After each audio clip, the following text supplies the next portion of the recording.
अभी शादी हुए 4 दिन ही हुए थे। दिव्या की सासू माँ बोली, बेटा अब मेरा तो रिटायरमेंट हो गया है, अब इस घर की जिम्मेदारी तुम्हारी है। दिव्या ने सिर पर पल्लू थोड़ा खिसकाया और बिना किसी आनाकानी के जी मम्मी जी कह दिया। अब तो मम्मी जी आराम से सोफे पर बैठ जाती और दिव्या के हर काम में गलती निकलती और उपेक्षित हंसी सी मुस्कुराहट चेहरे पर लाकर कहती है, अरे दिव्या ये काम ऐसे नहीं करते हैं, मैं बताती हूँ वैसे करो। शुरू में तो दिव्या को लगा मम्मी जी बहुत अच्छी है, मुझे सारे काम सिखाती है। एक दिन दिव्या ने अपने पति धीरेन से बाहर घूमने की इच्छा जाहिर की। धीरेन ने मम्मी पापा से कहा कि थोड़ी देर के लिए मैं और दिव्या बाहर जाने वाले हैं। मम्मी जी बोले, देख धीरू, पत्नी को ज्यादा सिर पर बिठाना भी उचित नहीं है। फिर धीरेन ने प्रोग्राम कैंसिल कर दिया। दिव्या को उस दिन अच्छा नहीं लगा पर चुप रही। एक दिन दिव्या की ननंद काम्या अपने ससुराल से आई। काम्या के स्वागत में दिव्या ने तरह तरह के व्यंजन बनाए थे।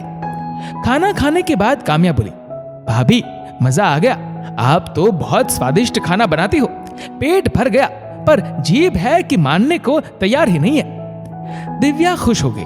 दोपहर में धीरेन ऑफिस चला गया तो काम्या अपने भाभी के पास उनके रूम में चली गई। दोनों पलंग पर लेटे लेटे बात कर ही रही थी कि मम्मी जी चिल्लाते हुए रूम में आई और बोली, देखो दिव्या, पहले भी बता चुकी हूँ, मुझे ये सब पसंद नहीं है। दिव्या तुरंत बेड से नीचे उतरी और बोली, सॉरी मम्मी जी, पर क्या हुआ? रोटी बनाकर तवे को गैस पर ही छोड़ दिया। ओ माफ कर दो मम्मी जी, गलती हो गई। मम्मी जी बड़बड़ाती हुई रूम से निकल गई और दिव्या किचन में जाकर तवे को सही जगह पर रखकर आ रही थी। तभी काम्या की आवाज आने लगी। दिव्या ने देखा तो आवाज मम्मी जी के कमरे में से आ रही थी। मम्मी, आप भाभी से इस तरह का व्यवहार करती हो? भाभी अगर कोई गलती कर भी दे तो उन्हें प्यार से भी समझा सकती हो। काम्या धीरे धीरे आवाज में मम्मी जी को समझा रही थी, पर मम्मी जी तेज बोलकर कहने लगी, तुम चुप करो, बहुओं को कैसे रखा जाता है ये मैं अब तुमसे पूछूंगी। काम्या ने कहा, नहीं मम्मी, आपको मेरी सासू माँ से ट्रेनिंग लेने की जरूरत है। बहुत ही प्यार से हर बात कहती है और आपको पता है अभी मुझ पर काम की कोई जिम्मेदारी नहीं सौंपी। आराम से उठूं या बैठूं वो मुझे यही कहती है, अभी ही मौज मस्ती के दिन है, फिर तो जिम्मेदारियां संभालनी है। और एक आप हो जिसने आते ही भाभी को मशीन समझ लिया। हाँ, मिलकर काम कर सकते हैं, पर एकदम सारा बोझ भाभी पर डालना उचित नहीं है। अभी वो सुन रही है, फिर सामने बोलने लगेगी और यदि चुप हो गई तो समझ लेना आपने उसे खो दिया। बाकी आपकी मर्जी, पर फिर मत कहना तू ही समझा देती। अच्छा, अब कितना भाषण देंगी, मैं समझ गई। ये बातें तो तेरे पापा भी कहते हैं, पर मेरे समझ में नहीं आई, पर आज तुम्हारे कहने से मैं समझ गई। अब दिव्या तो मेरी काव्या बनकर ही रहेंगी। काव्या मुस्कुराती हुई और मम्मी के गले लगकर बोली, नहीं जी, काव्या अपनी जगह नहीं छोड़ेंगी, वक्त वक्त पर आपको भाषण देने आती ही रहेंगी। चलो भाभी के पास चलकर गपशप करते हैं। हाँ चल, मैं भी उससे माफी मांग लेती हूँ।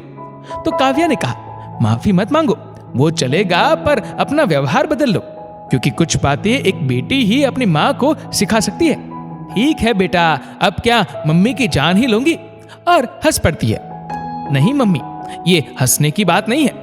एक तो भाभी के लिए नया घर और ऊपर से ऐसा व्यवहार करना अच्छी बात नहीं है। क्या आप अपनी बेटी के साथ इस तरह का व्यवहार चाहेंगी?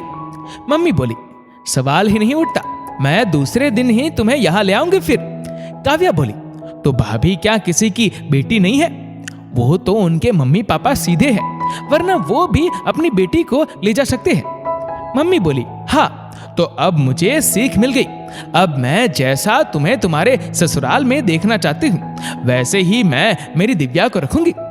उस दिन मम्मी किचन में गई और बोली, चलो दिव्या और काम्या, मैं गरम गरम रोटी सेक रही हूँ, दोनों बैठ कर खा लो। तो दिव्या कहती है, नहीं मम्मी जी, आप और दीदी बैठिए, मैं सेक देती हूँ।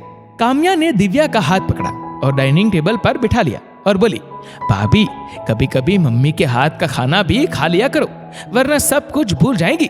फिर स्वस्थ रहने के लिए काम करना भी जरूरी है, तभी आप दोनों में स्वस्थ तालमेल बना रहेगा। दिव्या इस आकस्मिक बदलाव को देखती रह गई और खुश थी। वो मन ही मन समझ चुकी थी कि ये बदलाव दीदी के कारण आया है। आज उसे काव्या के प्रति आदर बढ़ गया था। दोस्तों, इस वीडियो को लेकर आपकी क्या राय है नीचे कमेंट करके जरूर बताएगा। और अगर आपको वीडियो अच्छा लगा हो तो इस वीडियो को लाइक करेगा, शेयर करेगा ज्यादा से ज्यादा लोगों तक। और ऐसे ही और भी इंस्पिरेशनल वीडियोस के लिए सब्सक्राइब करें हमारे यूट्यूब चैनल को और फेसबुक पर फॉलो करें हमारे पेज को। धन्यवाद।